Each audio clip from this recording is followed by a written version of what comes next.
I paint the walls white and dream with the lights on. It was the relentless forge in the stomach, the heat from inside, the kind of heat that is felt in the wet snow and woods, where the indoors are too warm, too ephemeral, where you stay outside, where the air is like ice, where the lilacs have frozen over, where the dandelions sing, where leaves stay green, crystallized on the wind, where the lonely hawk cries in the chalk palette of midday, an illuminated disk over flat stone, a shore of magma rocks, black as bone, lit with a colder sort of sunlight, the kind of sunlight which never becomes summer. In the cold, time stands still, and in it you must forever walk, never stand still, because if you do not, then you will be buried. By snow, by ice, by solitude. Adults know this. We'll be out for 1 hour, 15 minutes, with lunch at 11:45, and we'll be back before dark. They make their plans where the snow cannot hear. Children, though, don't know this. Not yet. So they speak of wanting to go outside, and when they do, they cry. After 20 minutes, 20 hours, because they told the snow that they could be out forever.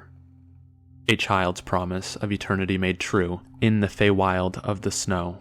Children in winter-prone places grow up, inoculated by adults against the seduction of the snow.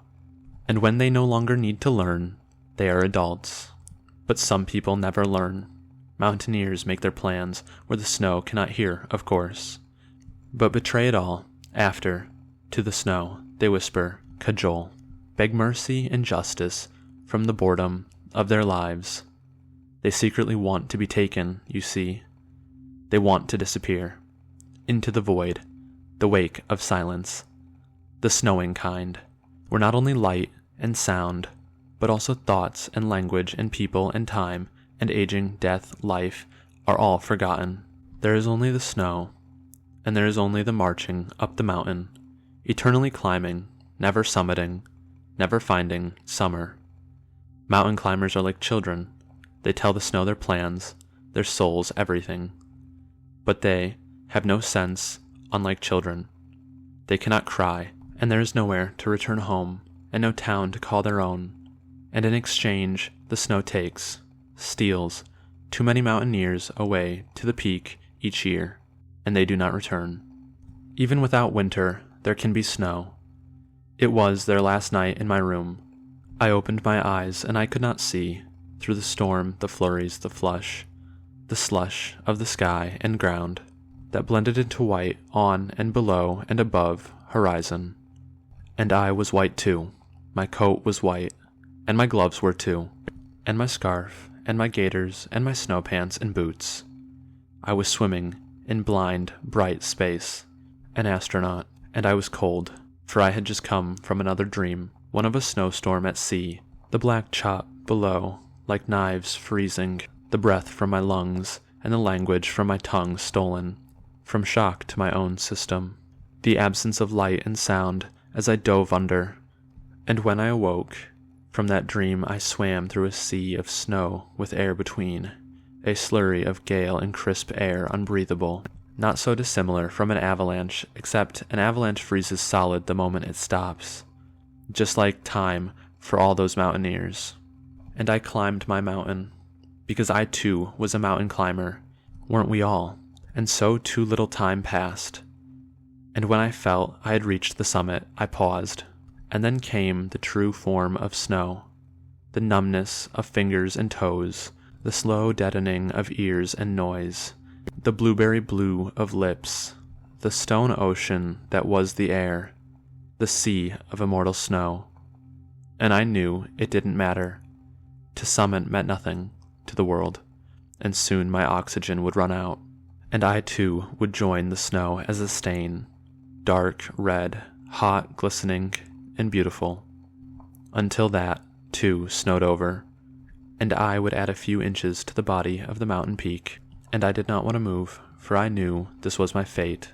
I opened my mouth to cry, to topple, to share not only my mind but my soul with the snow. I was a mountaineer, after all. But then the gale gusted. My lungs filled with white, and my blood spiked into snowflakes. And the hot blood bloomed from me like from a rose crushed in the hand. Red dribbled into the sand. Poetry written there cloaked by the tide. Footprints abandoned there smeared by the otters, by the waves. Backpacks forgotten, there buried by snow, by ice. Photographs taken, there unrecognizable by frozen-over footprints. By the naturalist's signs. Hopes and dreams planted there, in the forgotten tire tracks over snow and ice, over salt water. Blood pooled in my lungs, and I too forgot. Forgot the way down the mountain, because time had stopped. And yes, I still did not matter to the world, but the world did not exist. Because without time, there was no change, and without change, there is no world. Ergo ferocity, I was the only thing that mattered.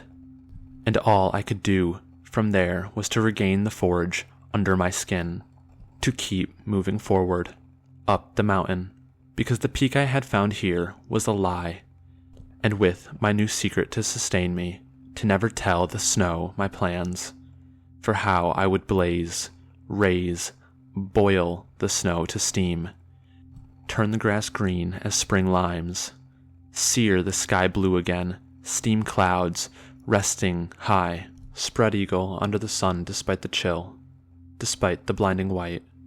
How could I make summer of my own? Because if summer will not come for me, then I will come for it. And how would I ignore the peak, whatever it may be, always walk, never summit, return once in a while to town? And how, in this way, I would coax time to start again.